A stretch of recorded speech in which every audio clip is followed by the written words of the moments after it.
ओम श्री गणेशाय नमः। अथ श्री कृष्णचंद्राष्टकम्। महानीलमेघातिभव्यं सुहासं शिवा ब्रह्मदेवादिभिः संस्तुतश्च रमामन्दिरं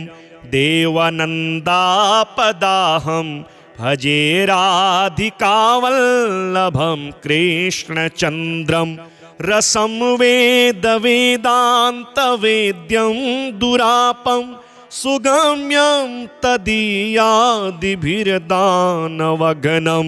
लसत्कुण्डलं सोमवंशप्रदीपं भजे राधिकावल्लभं कृष्णचन्द्रं यशोदादिसंलालितं पूर्णकामं दृशोरञ्जनं प्राकृतस्थस्वरूपं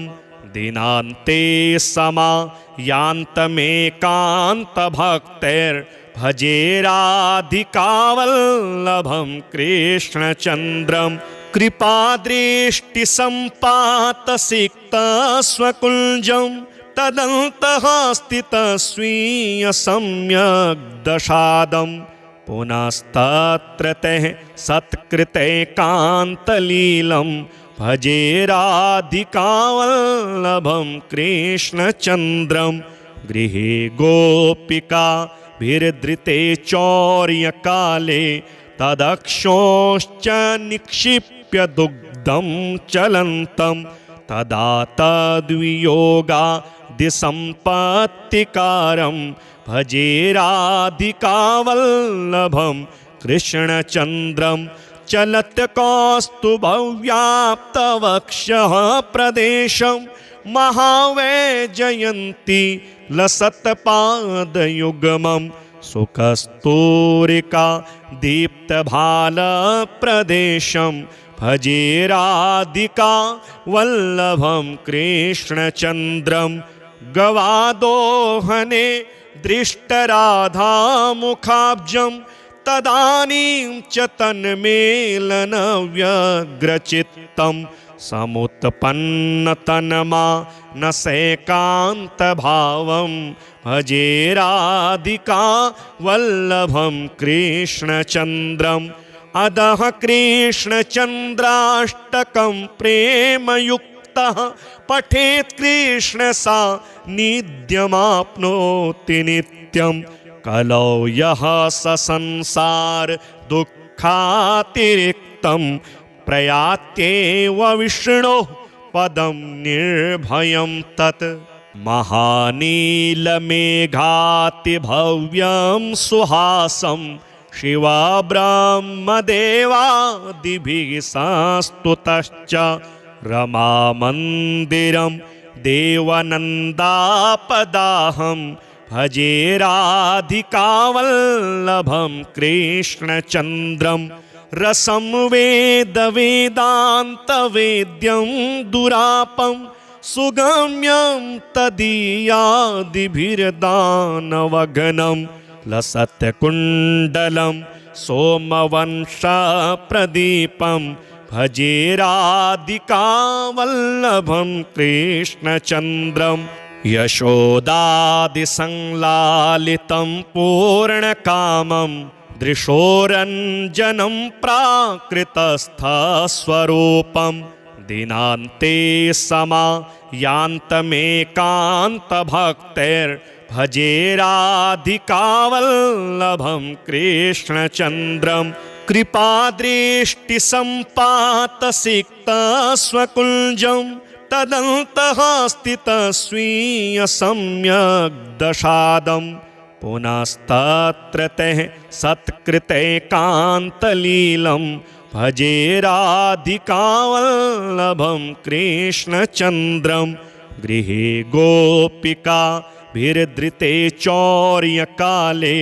तदक्षोश्च निक्षिप्य दुग्धं चलन्तं तदा तद्वियोगादिसम्पत्तिकारं भजे राधिकावल्लभं कृष्णचन्द्रं चलत कौस्तुभव्याप्तवक्षः प्रदेशं महावैजयन्ती लसत्पादयुग्मं सुखस्तूरिका दीप्तभालप्रदेशं भजे राधिका वल्लभं कृष्णचन्द्रं गवादोहने दृष्टराधामुखाब्जं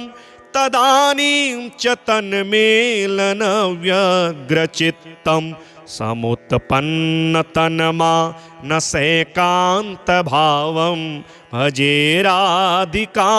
वल्लभं कृष्णचन्द्रम् अदः कृष्णचन्द्राष्टकं प्रेमयुक्तः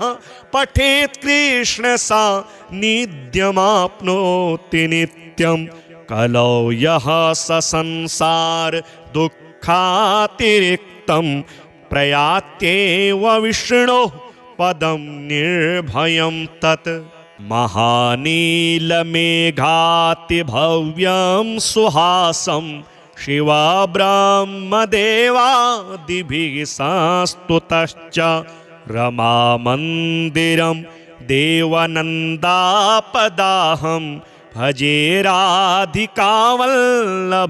कृष्णचन्द्रं रसं वेदवेदान्तवेद्यं दुरापं सुगम्यं तदीयादिभिर्दानवघनं लसत्कुण्डलं सोमवंशप्रदीपं भजे राधिकावल्लभं कृष्णचन्द्रं यशोदादिसंलालितं पूर्णकामं दृशोरञ्जनं प्राकृतस्थस्वरूपं दिनान्ते समायान्तमेकान्तभक्तैर्भजे राधिकावल्लभं कृष्णचन्द्रं कृपादृष्टिसम्पातसिक्तस्वकुञ्जं तदन्तः स्थितस्वीयसम्यग्दशादं पुनस्तत्र तैः सत्कृतैकान्तलीलं भजे राधिकावल्लभं कृष्णचन्द्रं गृहे गोपिकाभिर्धृते चौर्यकाले तदक्षोश्च निक्षिप्य दुग्धं चलन्तं तदा तद्वियोगादिसम्पत्तिकारं भजे राधिकावल्लभं कृष्णचन्द्रं चलत कौस्तुभव्याप्तवक्षः प्रदेशं महावैजयन्ती लसत्पादयुग्मं सुखस्तूरिका दीप्तभालप्रदेशं भजे राधिका वल्लभं कृष्णचन्द्रं गवादोहने दृष्टराधामुखाब्जं तदानीं च तन्मेलनव्यग्रचित्तं समुत्पन्नतन्मानसैकान्तभावं भजे राधिका वल्लभं कृष्णचन्द्रम् अदः कृष्णचन्द्राष्टकं प्रेमयुक्तः पठेत् कृष्णसान्निध्यमाप्नोति नित्यं कलौ यः स संसार दुःखातिरिक्तं प्रयात्येव विष्णोः पदं निर्भयं तत् महानीलमेघातिभव्यं सुहासं शिवा ब्रह्मदेवादिभिः संस्तुतश्च रमामन्दिरं देवनन्दापदाहं भजे राधिकावल्लभं कृष्णचन्द्रं रसं वेदवेदान्तवेद्यं दुरापं सुगम्यं तदीयादिभिर्दानवघनं लसत्कुण्डलं सोमवंशप्रदीपं भजे राधिकावल्लभं कृष्णचन्द्रं यशोदादिसंलालितं पूर्णकामं दृशोरञ्जनं प्राकृतस्थस्वरूपं दिनान्ते समायान्तमेकान्तभक्तिर्भजे राधिकावल्लभं कृष्णचन्द्रं कृपादृष्टिसम्पातसिक्तस्वकुञ्जं तदन्तः स्थितस्वीयसम्यग्दशादं पुनस्तत्र तैः सत्कृतैकान्तलीलं भजे राधिकावल्लभं कृष्णचन्द्रं गृहे गोपिकाभिर्धृते चौर्यकाले तदक्षोश्च निक्षिप्य दुग्धं चलन्तं तदा तद्वियोगादिसम्पत्तिकारं भजे राधिकावल्लभं कृष्णचन्द्रं चलत् कौस्तुभव्याप्तवक्षः प्रदेशं महावैजयन्ती लसत्पादयुग्मं सुकस्तूरिका दीप्तभालप्रदेशं भजे राधिका वल्लभं कृष्णचन्द्रं गवादोहने दृष्टराधामुखाब्जं तदानीं च तन्मेलनव्यग्रचित्तं समुत्पन्नतन्मानसैकान्तभावं भजे राधिका वल्लभं कृष्णचन्द्रं अदः कृष्णचन्द्राष्टकं प्रेमयुक्तः पठेत् कृष्णसान्निध्यमाप्नोति नित्यं कलौ यः स संसार दुःखातिरिक्तं प्रयात्येव विष्णोः पदं निर्भयं तत् महानीलमेघातिभव्यं सुहासं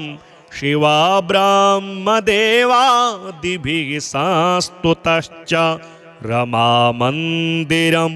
देवनन्दापदाहं भजे राधिकावल्लभं कृष्णचन्द्रं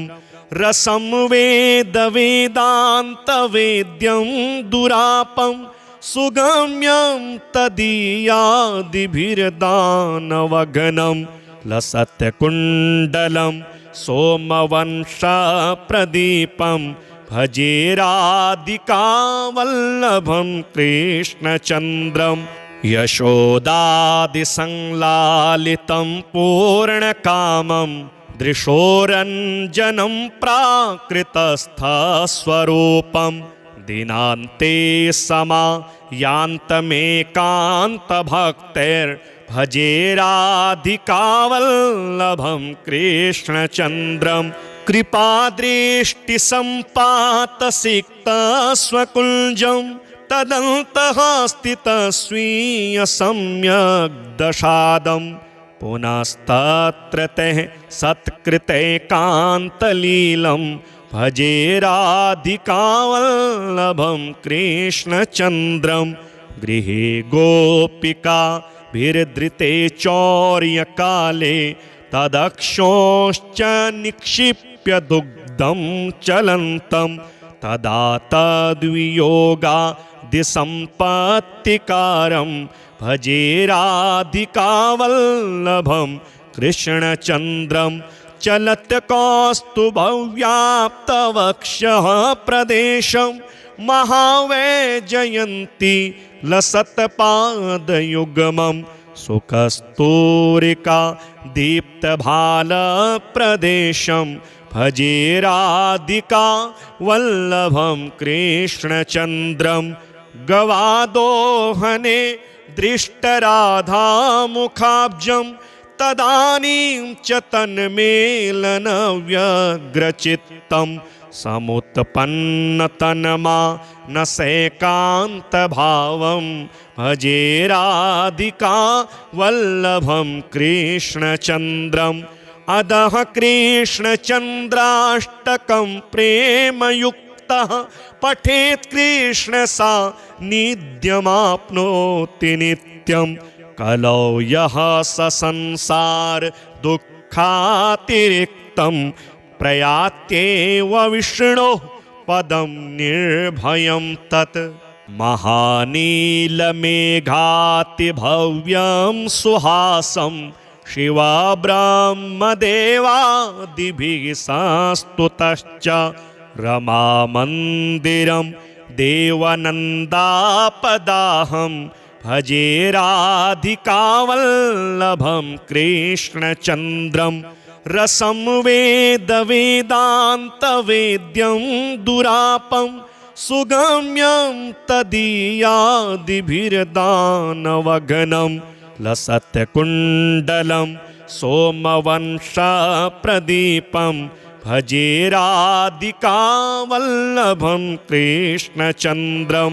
यशोदादिसंलालितं पूर्णकामं दृशोरञ्जनं प्राकृतस्थस्वरूपं दिनान्ते समायान्तमेकान्तभक्तिर्भजे राधिकावल्लभं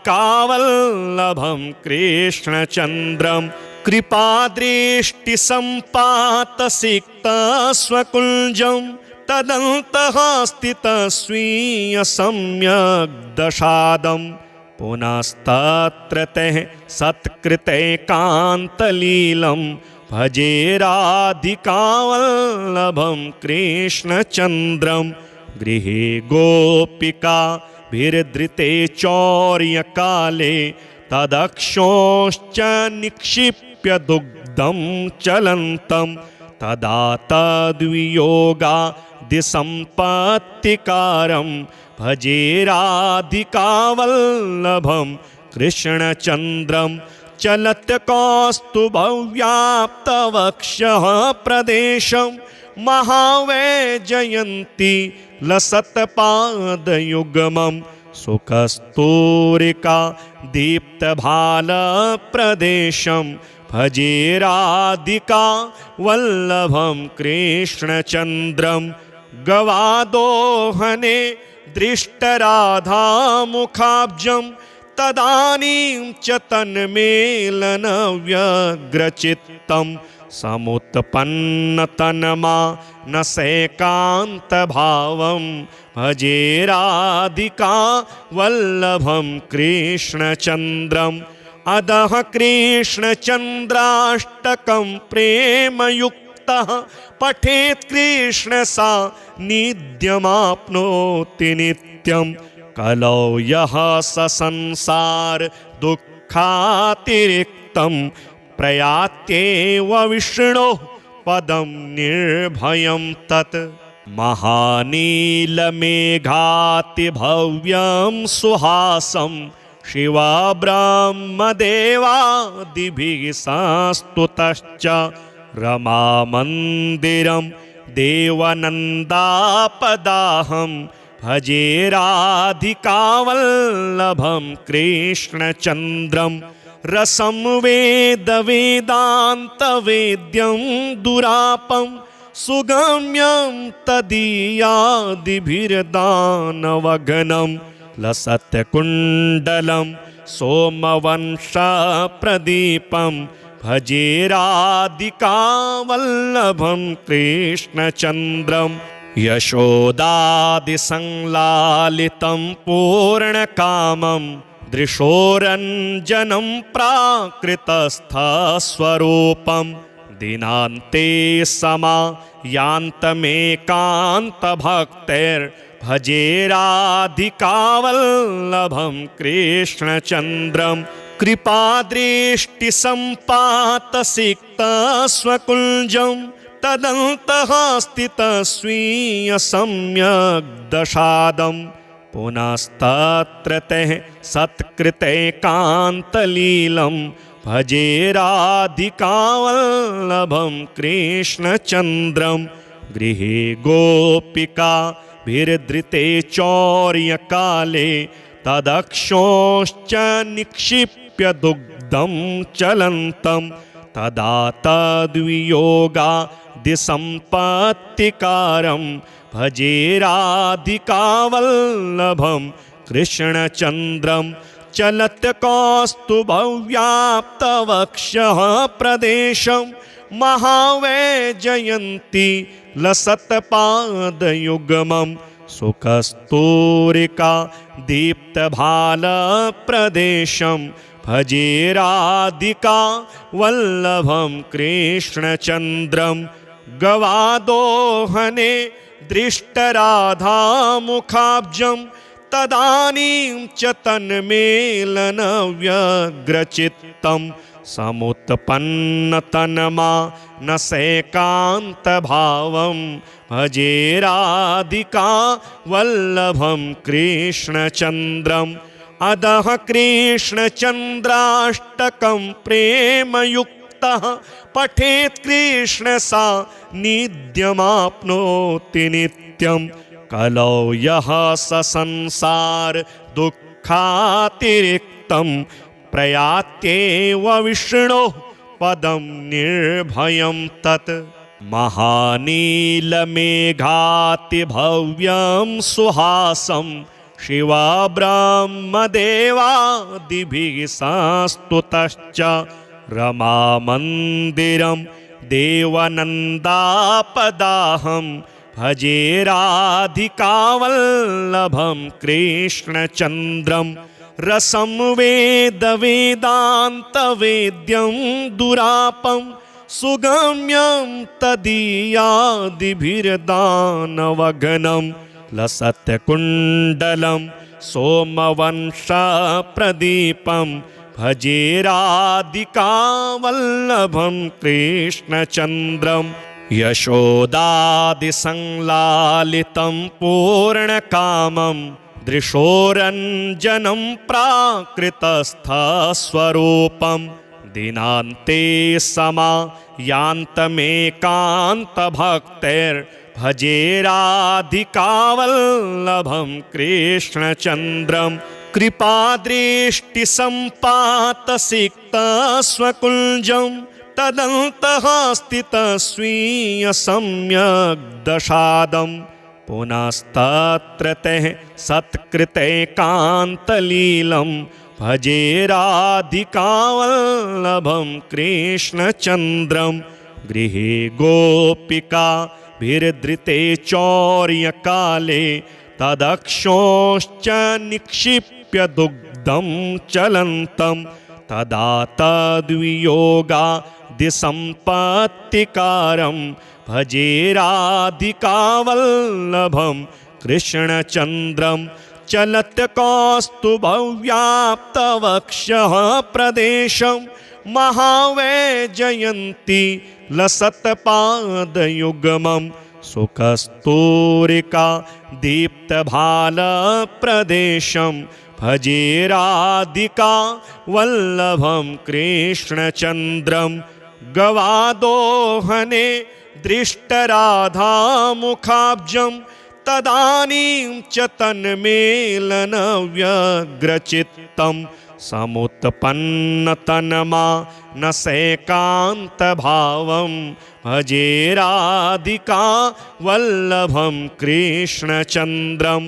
अदः कृष्णचन्द्राष्टकं प्रेमयुक्तः पठेत् कृष्णसान्निध्यमाप्नोति नित्यं कलौ यः स संसार दुःखातिरिक्तं प्रयात्येव विष्णोः पदं निर्भयं तत् महानीलमेघातिभव्यं सुहासं शिवा ब्रह्मदेवादिभिः संस्तुतश्च रमामन्दिरं देवनन्दापदाहं भजे राधिकावल्लभं कृष्णचन्द्रं रसं वेदवेदान्तवेद्यं दुरापं सुगम्यं तदीयादिभिर्दानवघनं लसत्कुण्डलं सोमवंशप्रदीपं भजे राधिकावल्लभं कृष्णचन्द्रं यशोदादिसंलालितं पूर्णकामं दृशोरञ्जनं प्राकृतस्थस्वरूपं दिनान्ते समायान्तमेकान्तभक्तैर्भजे भजे राधिकावल्लभं कृष्णचन्द्रं कृपादृष्टिसम्पातसिक्तस्वकुञ्जं तदन्तः स्थितस्वीयसम्यग्दशादं पुनस्तत्र ते सत्कृतैकान्तलीलं भजे राधिकावल्लभं कृष्णचन्द्रं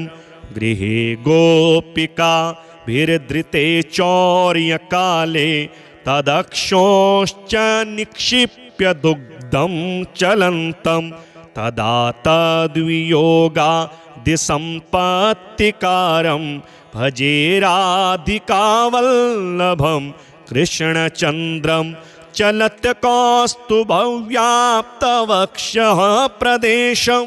महावैजयन्ती लसत्पादयुग्मं सुखस्तूरिका दीप्तभालप्रदेशं भजे राधिका वल्लभं कृष्णचन्द्रं गवादोहने दृष्टराधामुखाब्जं तदानीं च तन्मेलनव्यग्रचित्तं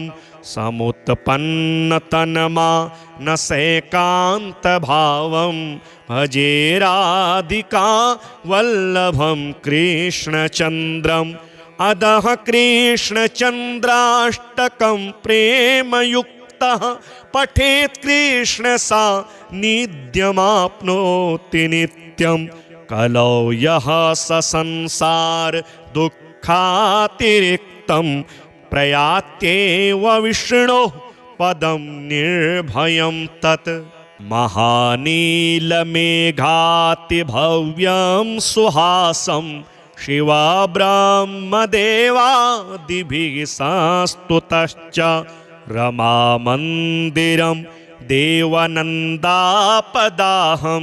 भजे राधिकावल्लभं कृष्णचन्द्रं रसं वेदवेदान्तवेद्यं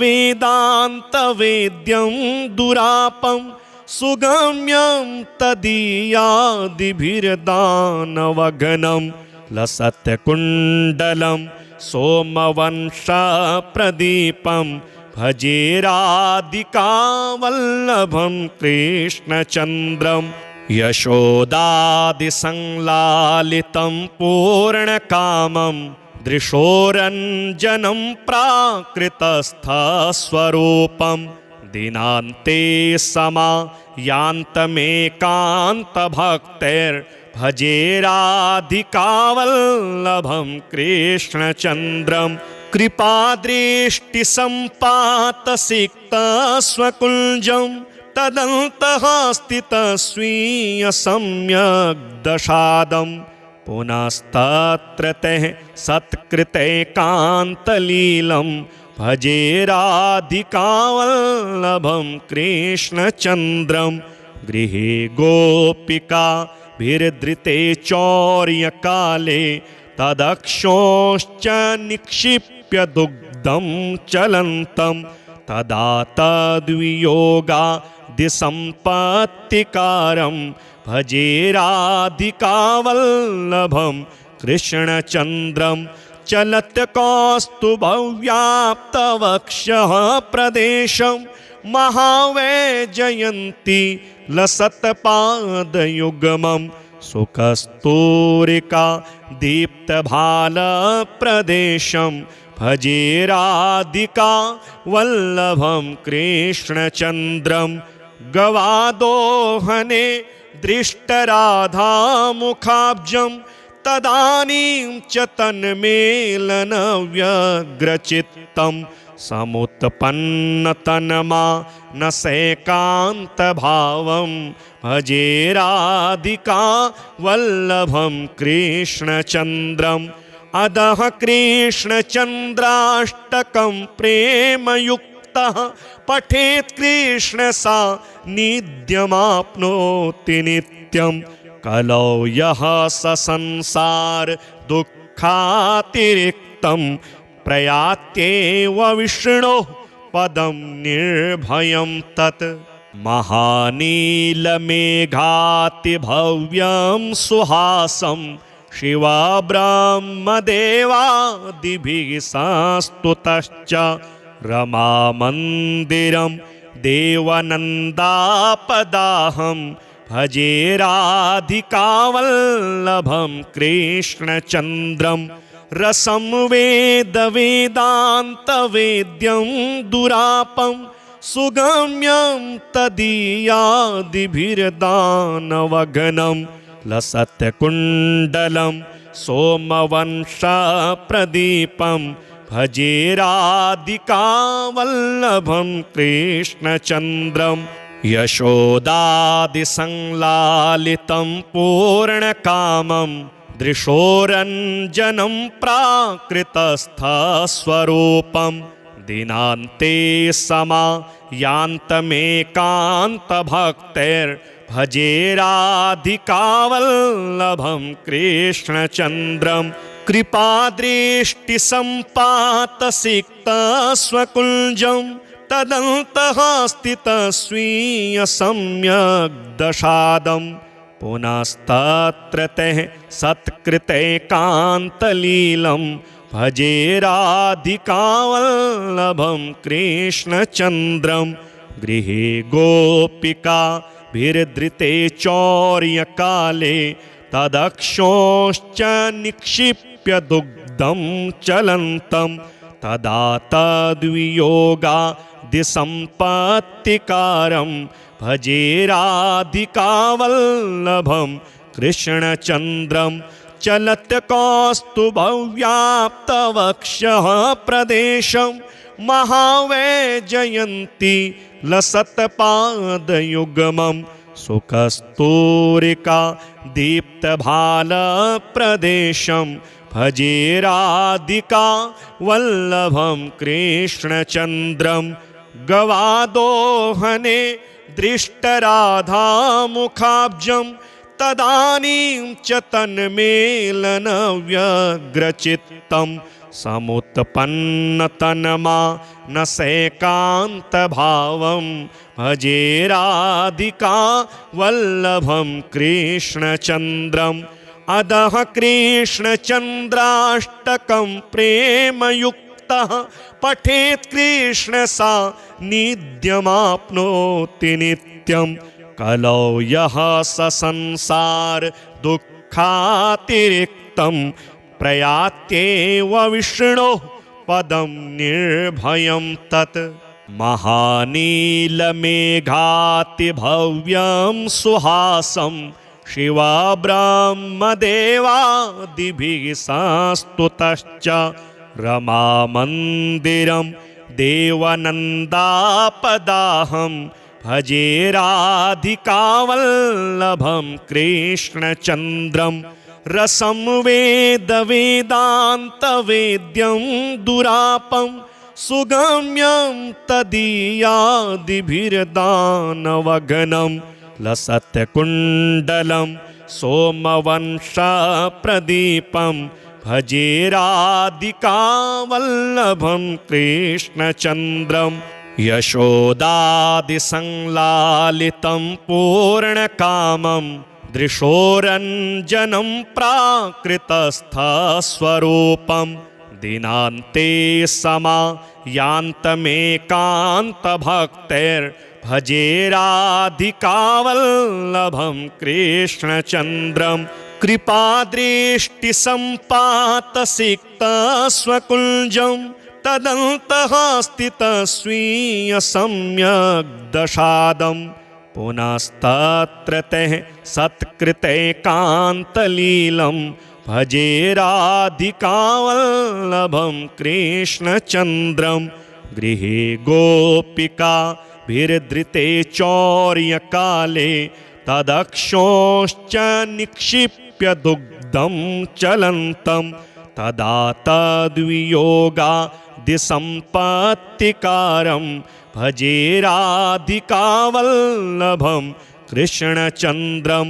चलत् कौस्तुभव्याप्तवक्षः प्रदेशं महावैजयन्ती लसत्पादयुग्मं सुकस्तूरिका दीप्तभालप्रदेशं भजे राधिका वल्लभं कृष्णचन्द्रं गवादोहने दृष्टराधामुखाब्जं तदानीं च तन्मेलनव्यग्रचित्तं समुत्पन्नतन्मानसैकान्तभावं भजे राधिका वल्लभं कृष्णचन्द्रम् अदः कृष्णचन्द्राष्टकं प्रेमयुक्तः पठेत् कृष्ण सान्निध्यमाप्नोति नित्यं कलौ यः स संसार दुःखातिरिक्तं प्रयात्येव विष्णोः पदं निर्भयं तत् महानीलमेघातिभव्यं सुहासं शिवा ब्रह्मदेवादिभिः संस्तुतश्च रमामन्दिरं देवनन्दापदाहं भजे राधिकावल्लभं कृष्णचन्द्रं रसं वेदवेदान्तवेद्यं दुरापं सुगम्यं तदीयादिभिर्दानवघनं लसत्कुण्डलं सोमवंशप्रदीपं भजे राधिकावल्लभं कृष्णचन्द्रं यशोदादिसंलालितं पूर्णकामं दृशोरञ्जनं प्राकृतस्थस्वरूपं दिनान्ते समायान्तमेकान्तभक्तैर्भजे राधिकावल्लभं कृष्णचन्द्रं कृपादृष्टिसम्पातसिक्तस्वकुञ्जं तदन्तः स्थितस्वीयसम्यग्दशादं पुनस्तत्र तैः सत्कृतैकान्तलीलं भजे राधिकावल्लभं कृष्णचन्द्रं गृहे गोपिकाभिर्धृते चौर्यकाले तदक्षोश्च निक्षिप्य दुग्धं चलन्तं तदा तद्वियोगादिसम्पत्तिकारं भजे राधिकावल्लभं कृष्णचन्द्रं चलत् कौस्तुभव्याप्तवक्षः प्रदेशं महावैजयन्ती लसत्पादयुग्मं सुकस्तूरिका दीप्तभालप्रदेशं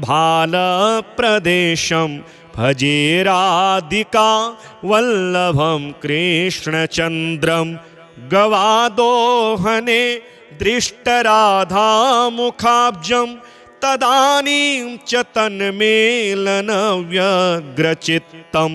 समुत्पन्नतन्मानसैकान्तभावं भजे राधिका वल्लभं कृष्णचन्द्रम् अदः कृष्णचन्द्राष्टकं प्रेमयुक्तः पठेत् कृष्ण सान्निध्यमाप्नोति नित्यं कलौ यः स संसार दुःखातिरिक्तं प्रयात्येव विष्णोः पदं निर्भयं तत् महानीलमेघातिभव्यं सुहासं शिवा ब्रह्मदेवादिभिः संस्तुतश्च रमामन्दिरं देवनन्दापदाहं भजे राधिकावल्लभं कृष्णचन्द्रं रसं वेदवेदान्तवेद्यं दुरापं सुगम्यं तदीयादिभिर्दानवघनं लसत्कुण्डलं सोमवंशप्रदीपं भजे राधिकावल्लभं कृष्णचन्द्रं यशोदादिसंलालितं पूर्णकामं दृशोरञ्जनं प्राकृतस्थस्वरूपं दिनान्ते समायान्तमेकान्तभक्तैर्भजे राधिकावल्लभं कृष्णचन्द्रं कृपादृष्टिसम्पातसिक्तस्वकुञ्जं तदन्तः स्थितस्वीय सम्यग् दशादं पुनस्तत्र तैः सत्कृतैकान्तलीलं भजे राधिकावल्लभं कृष्णचन्द्रं गृहे गोपिकाभिर्धृते चौर्यकाले तदक्षोश्च निक्षिप्य दुग्धं चलन्तं तदा तद्वियोगादिसम्पत्तिकारं भजे राधिकावल्लभं कृष्णचन्द्रं चलत् कौस्तुभव्याप्तवक्षः प्रदेशं महावैजयन्ती लसत्पादयुग्मं सुखस्तूरिका दीप्तभालप्रदेशं भजे राधिका वल्लभं कृष्णचन्द्रं गवादोहने दृष्टराधामुखाब्जं तदानीं च तन्मेलनव्यग्रचित्तं समुत्पन्नतन्मानसैकान्तभावं भजे राधिका वल्लभं कृष्णचन्द्रम्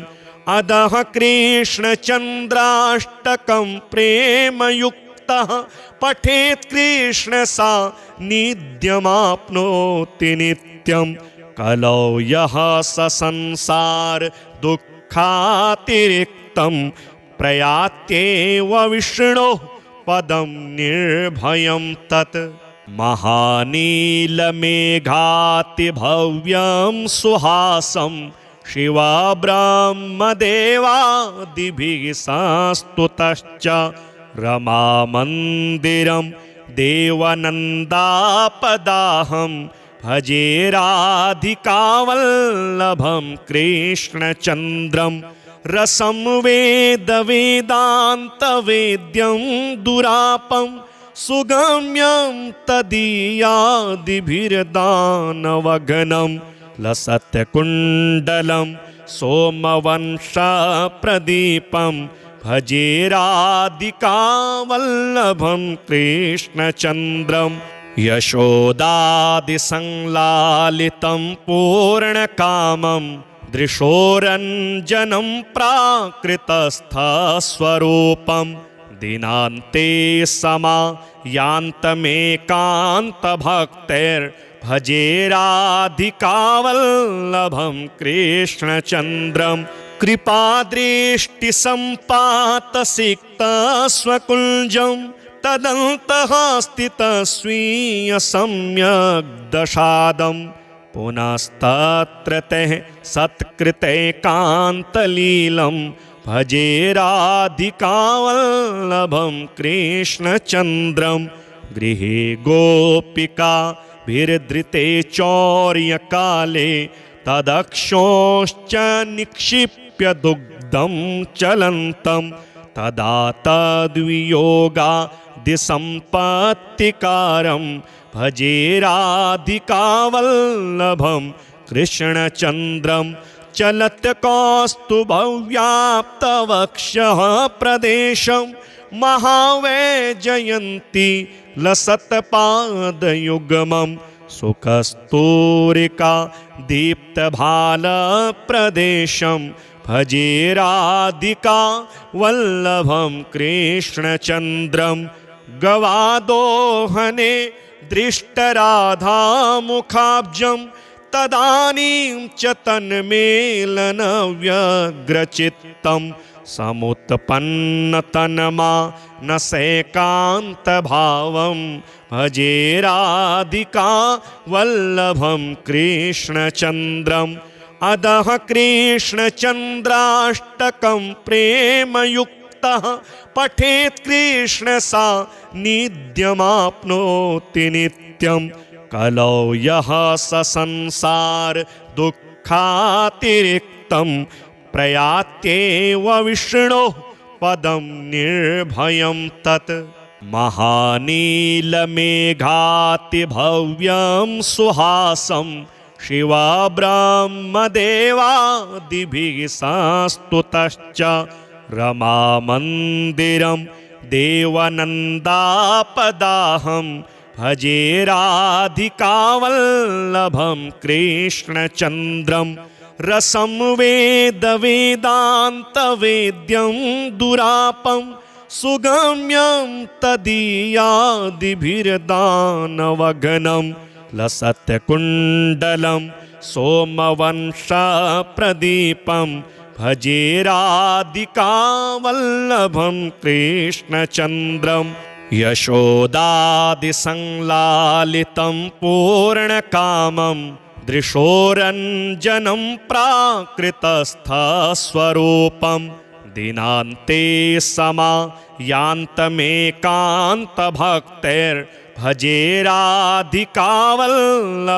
कृष्णचन्द्रं कृपादृष्टिसम्पातसिक्तस्वकुञ्जं तदन्तः स्थितस्वीयसम्यग्दशादं पुनस्तत्र तैः सत्कृतैकान्तलीलं भजे राधिकावल्लभं कृष्णचन्द्रं गृहे गोपिकाभिर्धृते चौर्यकाले तदक्षोश्च निक्षिप्य दुग्धं चलन्तं तदा तद्वियोगादिसम्पत्तिकारं भजे राधिकावल्लभं कृष्णचन्द्रं चलत् कौस्तुभव्याप्तवक्षः प्रदेशं महावैजयन्ती लसत्पादयुग्मं सुखस्तूरिका दीप्तभालप्रदेशं भजे राधिकावल्लभं कृष्णचन्द्रं गवादोहने दृष्टराधामुखाब्जं तदानीं च तन्मेलनव्यग्रचित्तं समुत्पन्नतन्मानसैकान्तभावं भजे राधिकावल्लभं कृष्णचन्द्रम् अदः कृष्णचन्द्राष्टकं प्रेमयुक्तः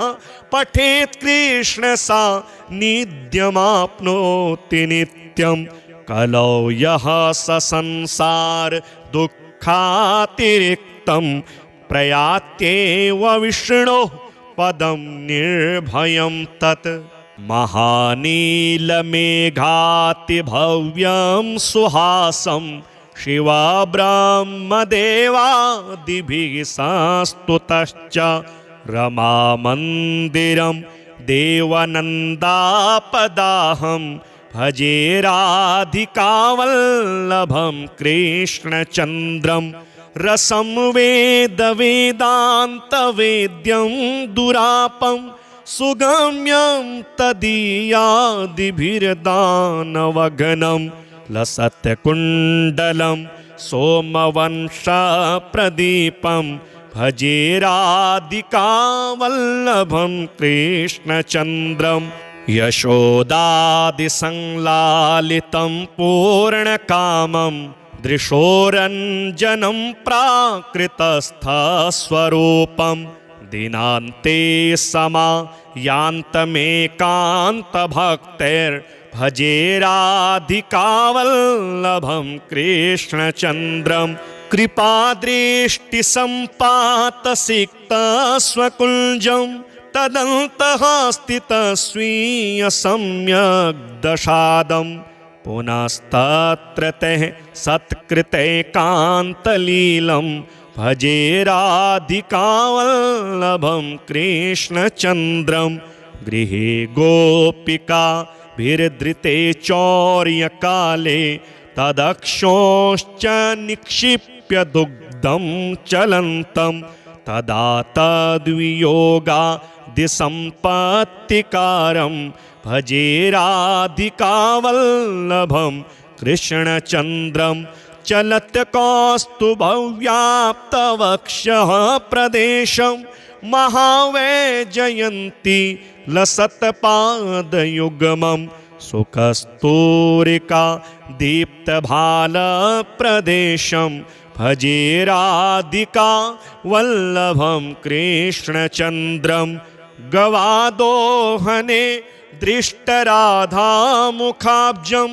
तदानीं च तन्मेलनव्यग्रचित्तं समुत्पन्नतन्मानसैकान्तभावं भजे राधिका वल्लभं कृष्णचन्द्रम् अदः कृष्णचन्द्राष्टकं प्रेमयुक्तः पठेत् कृष्ण सान्निध्यमाप्नोति नित्यं कलौ यः स संसार दुःखातिरिक्तं प्रयात्येव विष्णोः पदं निर्भयं तत् महानीलमेघातिभव्यं सुहासं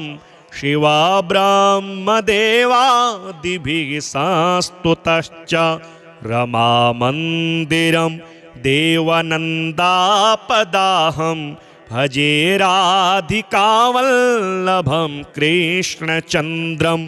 रसं वेदवेदान्तवेद्यं दुरापं सुगम्यं तदीयादिभिर्दानवघनं लसत्कुण्डलं सोमवंशप्रदीपं भजे राधिकावल्लभं कृष्णचन्द्रं यशोदादिसंलालितं पूर्णकामं दृशोरञ्जनं प्राकृतस्थस्वरूपं दिनान्ते समायान्तमेकान्तभक्तैर्भजे राधिकावल्लभं कृष्णचन्द्रं कृपादृष्टिसम्पातसिक्तस्वकुञ्जं तदन्तः स्थितस्वीयसम्यग्दशादं पुनस्तत्र तैः सत्कृतैकान्तलीलं भजे राधिकावल्लभं कृष्णचन्द्रं गृहे गोपिकाभिर्धृते चौर्यकाले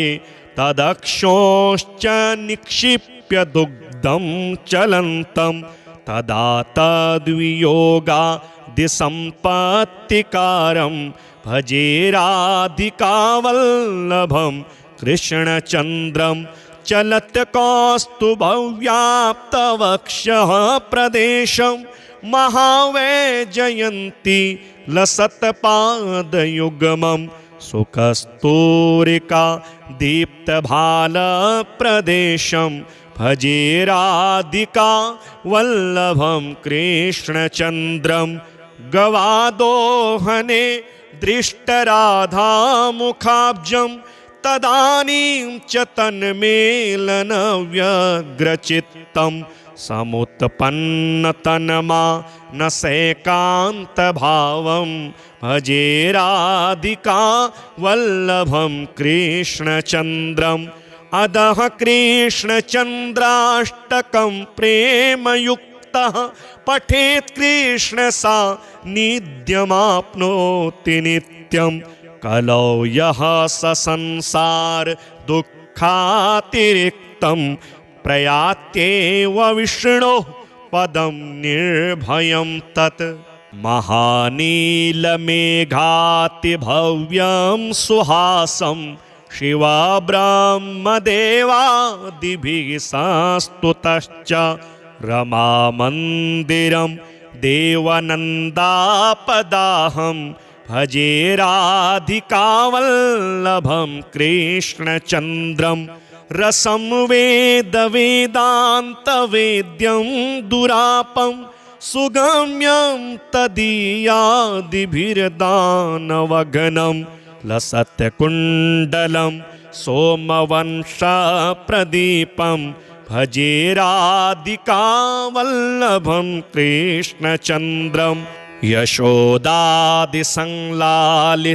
पूर्णकामं दृशोरञ्जनं प्राकृतस्थस्वरूपं दिनान्ते समायान्तमेकान्तभक्तैर्भजे राधिकावल्लभं कृष्णचन्द्रं कृपादृष्टिसम्पातसिक्तस्वकुञ्जं तदन्तः स्थितस्वीयसम्यग्दशादं पुनस्तत्र तेः सत्कृतैकान्तलीलं भजे राधिकावल्लभं कृष्णचन्द्रं गृहे गोपिकाभिर्धृते चौर्यकाले तदक्षोश्च निक्षिप्य दुग्धं चलन्तं तदा तद्वियोगादिसम्पत्तिकारं भजे राधिकावल्लभं कृष्णचन्द्रं चलत् कौस्तुभव्याप्तवक्षः प्रदेशं महावैजयन्ती लसत्पादयुग्मं सुखस्तूरिका दीप्तभालप्रदेशं भजे राधिका वल्लभं कृष्णचन्द्रं गवादोहने दृष्टराधामुखाब्जं तदानीं च तन्मेलनव्यग्रचित्तं समुत्पन्नतन्मानसैकान्तभावं भजे राधिका वल्लभं कृष्णचन्द्रम् अदः कृष्णचन्द्राष्टकं प्रेमयुक्तः पठेत् कृष्णसान्निध्यमाप्नोति नित्यं कलौ यः स संसार दुःखातिरिक्तं प्रयात्येव विष्णोः पदं निर्भयं तत् महानीलमेघातिभव्यं सुहासं शिवा ब्रह्मदेवादिभिः संस्तुतश्च रमामन्दिरं देवनन्दापदाहं भजे राधिकावल्लभं कृष्णचन्द्रं रसं वेदवेदान्तवेद्यं दुरापं सुगम्यं तदीयादिभिर्दानवघनं लसत्कुण्डलं सोमवंशप्रदीपं भजे राधिकावल्लभं कृष्णचन्द्रं यशोदादिसंलालितं पूर्णकामं दृशोरञ्जनं प्राकृतस्थस्वरूपं दिनान्ते समायान्तमेकान्तभक्तैर्भजे राधिकावल्लभं कृष्णचन्द्रं कृपादृष्टिसम्पातसिक्तस्वकुञ्जं तदन्तः स्थितस्वीयसम्यग्दशादं पुनस्तत्र तेः सत्कृतैकान्तलीलं भजे राधिकावल्लभं कृष्णचन्द्रं गृहे गोपिकाभिर्धृते चौर्यकाले तदक्षोश्च निक्षिप्य दुग्धं चलन्तं तदा तद्वियोगादिसम्पत्तिकारं भजे राधिकावल्लभं कृष्णचन्द्रं चलत् कौस्तुभव्याप्तवक्षः प्रदेशं महावैजयन्ती लसत्पादयुग्मं सुखस्तूरिका दीप्तभालप्रदेशं भजे राधिका वल्लभं कृष्णचन्द्रं गवादोहने दृष्टराधामुखाब्जं तदानीं च तन्मेलनव्यग्रचित्तं समुत्पन्नतन्मानसैकान्तभावं भजे राधिका वल्लभं कृष्णचन्द्रम् अदः कृष्णचन्द्राष्टकं प्रेमयुक्तः पठेत् कृष्णसान्निध्यमाप्नोति नित्यं कलौ यः स संसार दुःखातिरिक्तं प्रयात्येव विष्णोः पदं निर्भयं तत् महानीलमेघातिभव्यं सुहासं शिवा ब्रह्मदेवादिभिः संस्तुतश्च रमामन्दिरं देवनन्दापदाहं भजे राधिकावल्लभं कृष्णचन्द्रं रसं वेद वेदान्तवेद्यं दुरापं सुगम्यं तदीयादिभिर्दानवघनं लसत्कुण्डलं सोमवंशप्रदीपं भजे राधिकावल्लभं कृष्णचन्द्रं यशोदादिसंलालितं पूर्णकामं दृशोरञ्जनं प्राकृतस्थस्वरूपं दिनान्ते समायान्तमेकान्तभक्तिर्भजे राधिकावल्लभं कृष्णचन्द्रं कृपादृष्टिसम्पातसिक्तस्वकुञ्जं तदन्तः स्थितस्वीयसम्यग्दशादं पुनस्तत्र तेः सत्कृतैकान्तलीलं भजे राधिकावल्लभं कृष्णचन्द्रं गृहे गोपिकाभिर्धृते चौर्यकाले तदक्षोश्च निक्षिप्य दुग्धं चलन्तं तदा तद्वियोगादिसम्पत्तिकारं भजे राधिकावल्लभं